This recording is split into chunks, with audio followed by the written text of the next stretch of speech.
Today,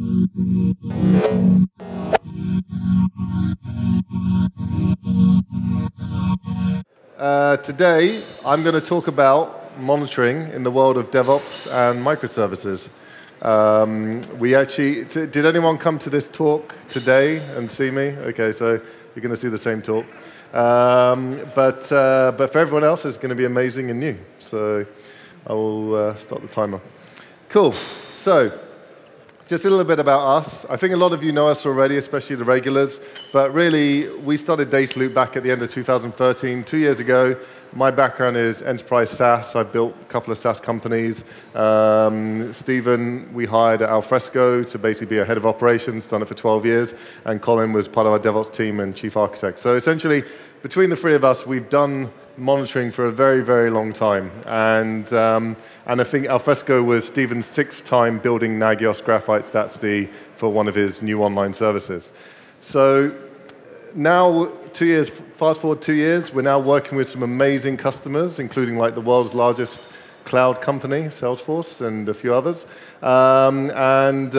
Yeah, we've come quite far since we started 2 years ago. But always looking for more. So if you guys are interested after this, talk to me. And also, we're the founders of this meetup. So it's grown phenomenally fast. We didn't really expect it to be this big. We're now at 3,000 members, about 500-600 members active every month. That is phenomenal, and we thank everyone for coming and supporting that and making it into the world's largest DevOps meetup. There you go. Cool. So here's the context. You know, I'm not going to bore you too long with DevOps and microservices, but essentially, every business right now is launching an online service. Does anyone actually work for a business that isn't doing an online service?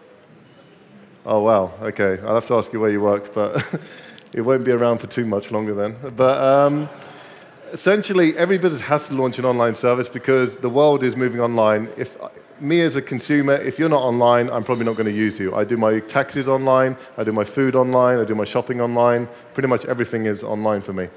And online, things are incredibly fast, competitive, and agile. You've got your leading companies like Amazon that are doing 20,000 releases a day. Across all their different services and products and all that kind of stuff.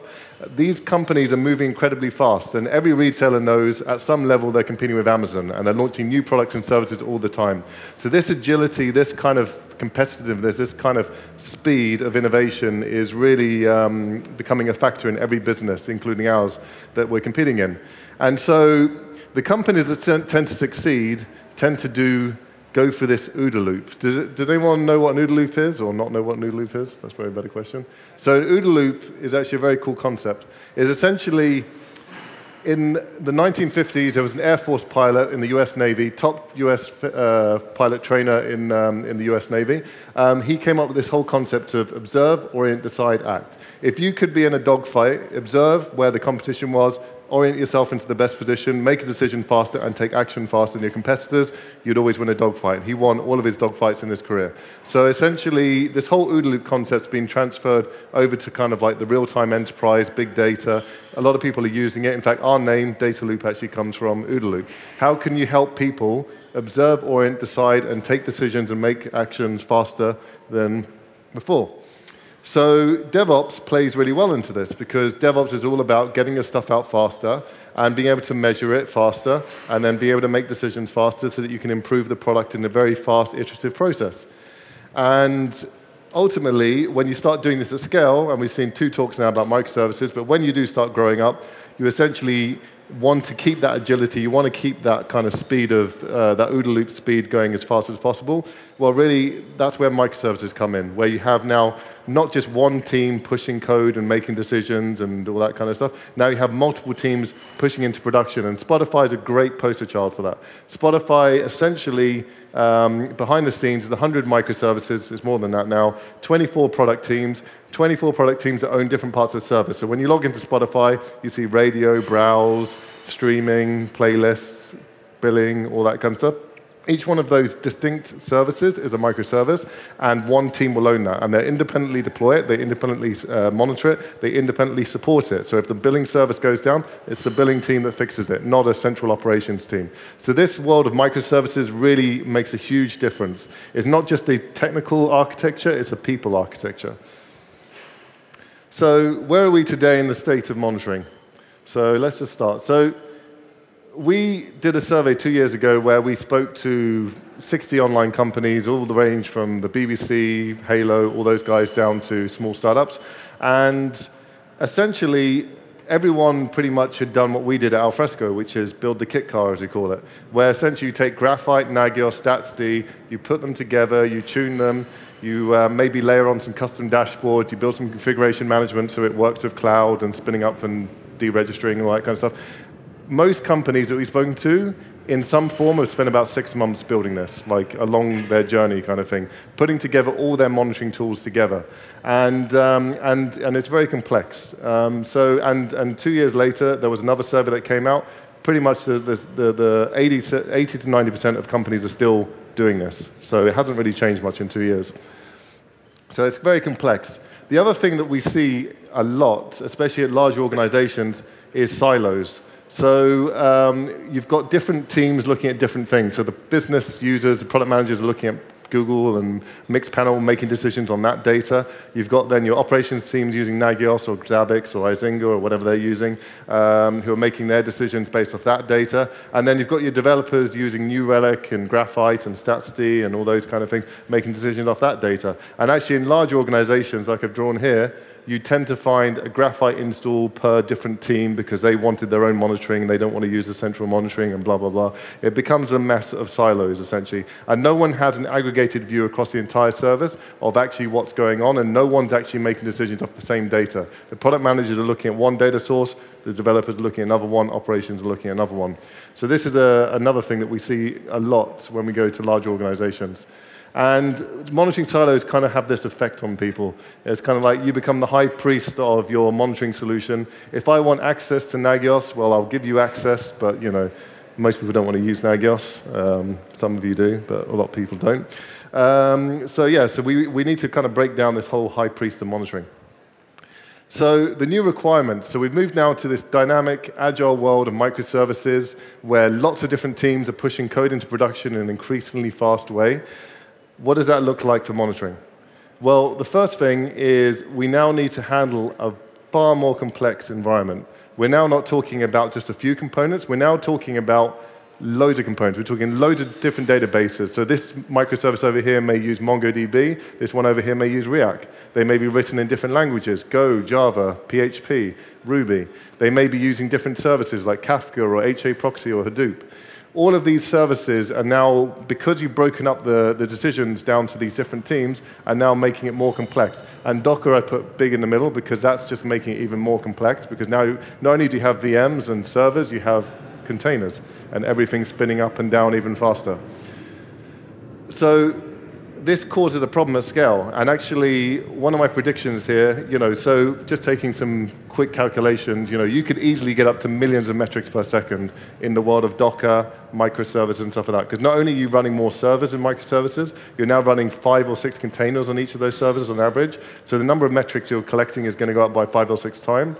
I honestly think, and I've just had a talk with some other people who've done this, open source tools are going to struggle to keep up with this, because the problem is, if you have to build a monitoring tool to suck this many metrics in, you have to basically build what we built a data loop with queues, caching, time series databases, other databases, all this kind of stuff. So we run that on 44 servers right now.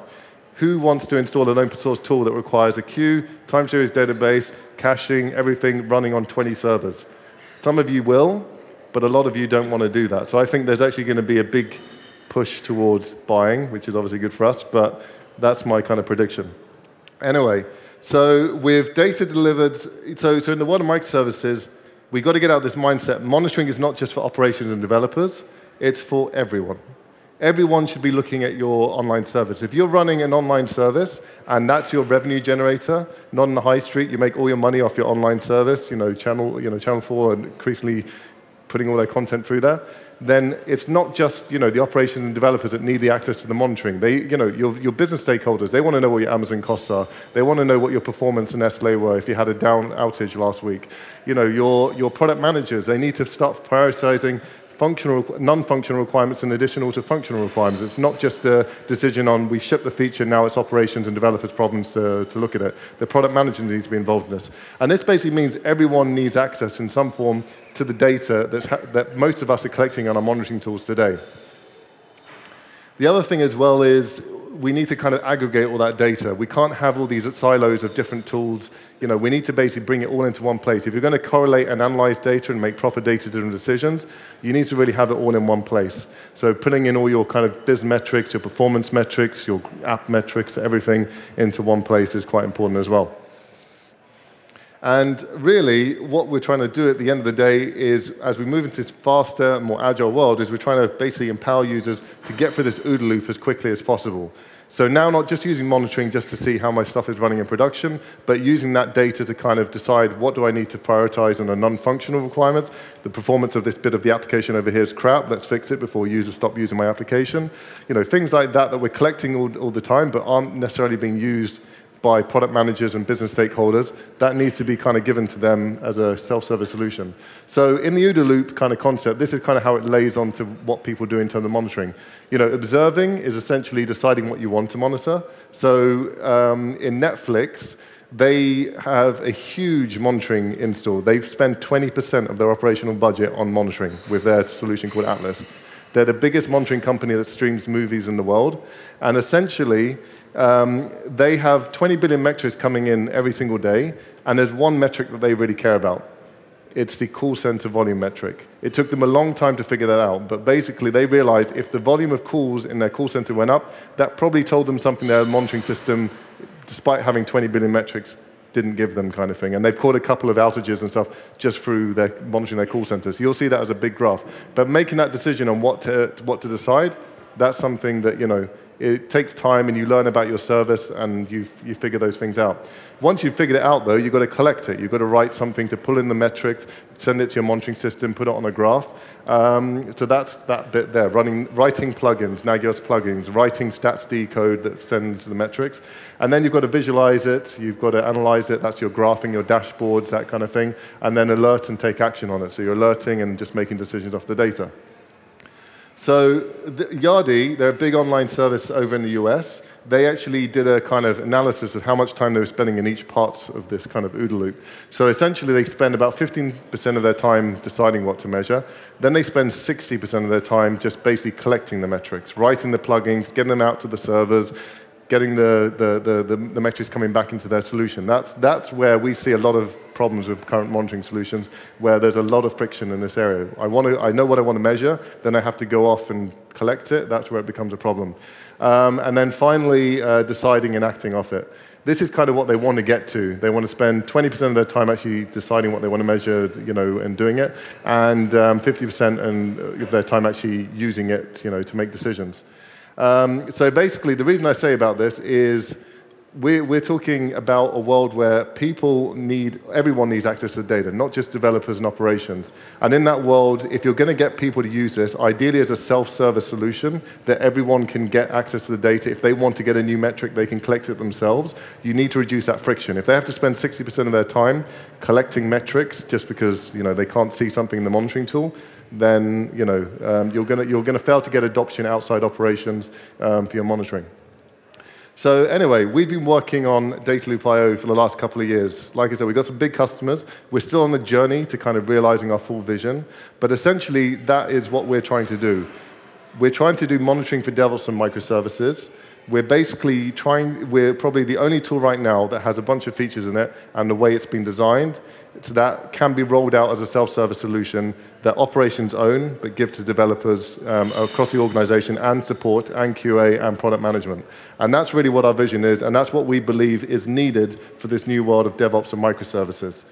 So what we're trying to do is basically combine what developers use, the analytics stuff. Grafana is a very popular one. We may even provide an API, so Grafana just works on top of our tools, so you can still use it if you want to, with availability monitoring, you know, that you get from Nagios and stuff, all combined in a simple tool. So operations developers now are working off the same data and not basically looking at different tools.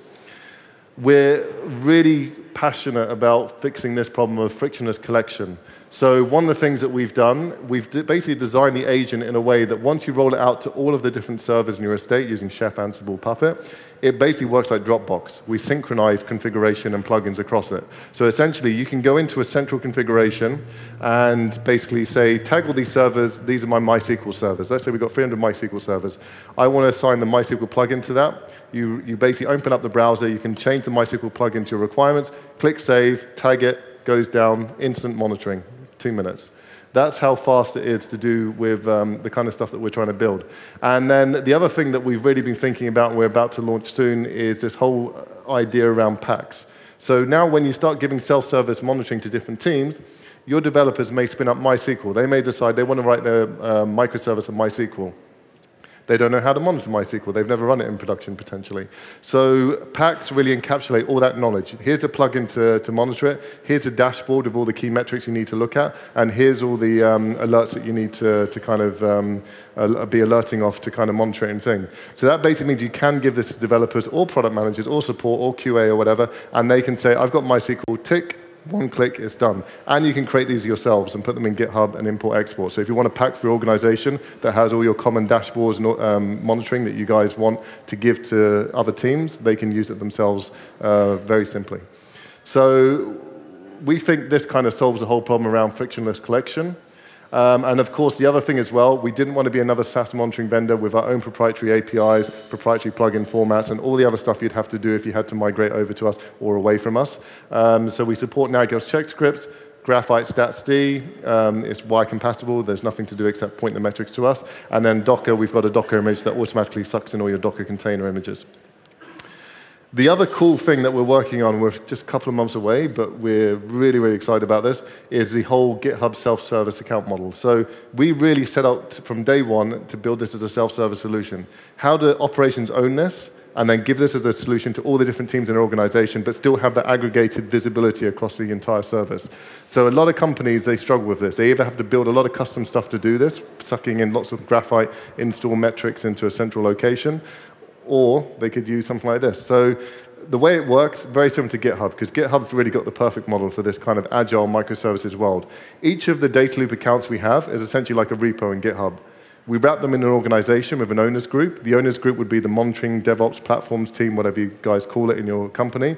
They would set up different accounts for each of the teams. So this team product, the mobile team, can have their own monitoring thing. This team over here can have their own monitoring account. And essentially, users can be invited between them. This user is part of these two teams. They're in both accounts. This team has access to everything because they're like one of the chief architects or something. You can basically configure who's got access to which parts of the monitoring and can have configuration or control over the configuration and everything for those accounts. So it really is a self-service solution that different teams can organize around, very similar to what you get from GitHub. And you can do it cross-organization. So if you have a consultant that comes in for a day and you want to give him access to your monitoring, just invite him in, remove him. Very for the world of microservices. The one thing that we're going to be doing next year, haven't quite got there yet, everything that we want to do has to be Git version. That means, because when you've got lots of people doing self-service monitoring, you do need to think about, how do I have version control? How do I know who changed that dashboard or who made changes to those alerts or so forth, or who made changes to those plugins. So we basically, behind the scenes, storing everything in Git. It really is a file system, the way we configure everything. We want to put a Git endpoint so you guys can basically work through your favorite tools, not even have to log into UI if you don't want to. But everything is version controlled, and you can basically push it through Git. And then, of course, the other thing we're trying to, we've spent most of our time on is basically just getting that data out of the operations team. So a lot of people build dashing dashboards using open source framework. We've kind of essentially copied that. We just made it drag and drop, essentially, but you can see the Windows Metro-y kind of style there. But essentially, we did that because lots of people love it, and we saw it in lots of organizations. And the reason is because we need these dashboards to this is the way to share the metrics outside outside operations developers. So we have like the CEO of Moz looking at our dashboards every day with all the key service metrics and stuff like that. That way, you're now starting to get metrics out of your monitoring tool into other people's inbox. And then finally, the other problem that we've kind of seen and we've been solving, and we're about to release this in a couple of weeks, this is our new UI. Haven't released it yet, but it's coming soon. When you have lots of people collaborating around your monitoring, You can't, someone sitting over here in a browser changing alert rules or editing dashboards, someone over here is editing dashboards, alert rules. How do you keep that consistent? We don't want to have people locked and you can't make changes, or they get an error when they click save because someone else made a change. We've built some unique kind of synchronization, Google Docs-like technologies that when people are sitting in different locations, they can, I update a rule, that will update in your UI on the browser that you're working on. That way we get around the problem of everyone collaborating around their monitoring and people making changes without any conflicts. So really, we look at the evolution of monitoring. I know it's getting a bit pitchy now, but this was actually for earlier in the day. But essentially, Nagios was for the 90s. You got Sensu and Datadog for cloud. But really now for microservices, you need something like Data Loop. And a lot of you will build this internally, but if you don't, we'd love to work with you. So come and speak to us afterwards. Thank you. Okay.